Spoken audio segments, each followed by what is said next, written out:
बोलो जयकारा बोल मेरे श्री गुरु महाराज की जय। बोलो साचे दरबार की जय। जालू परमहंस जाजी महाराज की जय।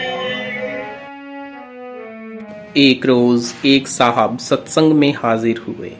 अव्वल तो वेदांत के बहुत से मसले यानी समस्याएं बयान किए, फिर भक्ति और प्रेम के भजन और शब्द बड़े जोर शोर से गाए और प्रेम जाहिर किया। ज्ञान की भी बहुत सी नज़ीरें यानी दृष्टांत और मिसालें यानी उदाहरण दी और फिर एक सत्संगी की तरफ जो चुपचाप गोशा यानी कोने में बैठे थे मुखातिब यानी संबोधित होकर कहा कि आप भी कुछ कहिए, मगर वह चुप ही रहे। उन्होंने बहुत असरार यानी आग्रह किया, मगर वह तो चुप ही बैठे रहे। लेकिन श्री महाराज जी ने फरमाया कि लोहा और नमक दोनों दरिया में पड़े थे। लोहा बार बार यह कहता था कि गले जाते हैं, गले जाते हैं। यह सुनकर नमक बोला, भाई जो गलते हैं सो बोलते नहीं। दर आलमे फक्र बेनिशानी ऊला, दर आलमे इश्क बेजुबानी ऊला, यानी फकीरी दुनिया में बेनिशान होना महत्वपूर्ण बात है और प्रेम जगत में बेजुबान होना महत्वपूर्ण बात है। जिन्हों को इश्के सादिक है वो कब फरियाद करते हैं, लबों पर मुहरे खामोशी दिलों में याद करते हैं।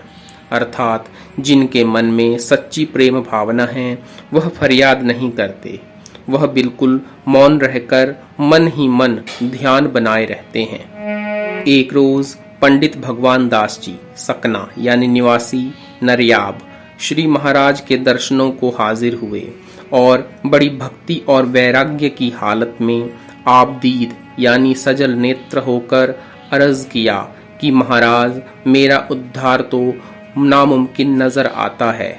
मैंने ऐसे ऐसे पाप किए हैं कि उनका बयान नहीं किया जा सकता। लाखों जीव शिकार में मारे और क्या क्या अर्ज करूं, जब उसका ख्याल करता हूं मायूस हो जाता हूं। श्री महाराज जी ने फरमाया, अब आप उनका मुतलिक यानी सर्वथा ख्याल न करें और भजन किए जाएं, आपका जरूर उद्धार होगा। देखो वाल्मीकि जी भील थे, जानवर तो क्या उन्होंने तो लाखों आदमियों का वध किया। रामा रामा की बजाय मारा मारा जपा, फिर भी ऐसे जबरदस्त महात्मा हुए कि पेशतर यानी पहले से रामायण लिखकर रख दी और श्री रामचंद्र जी की स्त्री सीता जी उनका पानी भरती थी। आपका तो ब्राह्मण शरीर है, अगर आप भजन करेंगे तो आपकी मुक्ति में क्या शक है। श्री कृष्ण महाराज जी ने भी फरमाया है, जब शूद्र और वैश्य सबका उद्धार होता है तो हे अर्जुन तू तो क्षत्रिय है, तेरी मुक्ति और उद्धार में क्या कलाम यानी शंका है। इसलिए अपने भजन के काम में लगे रहो, रफ्ता रफ्ता यानी धीरे धीरे सब हो रहेगा। बोल जयकारा बोल मेरे श्री गुरु महाराज की जय।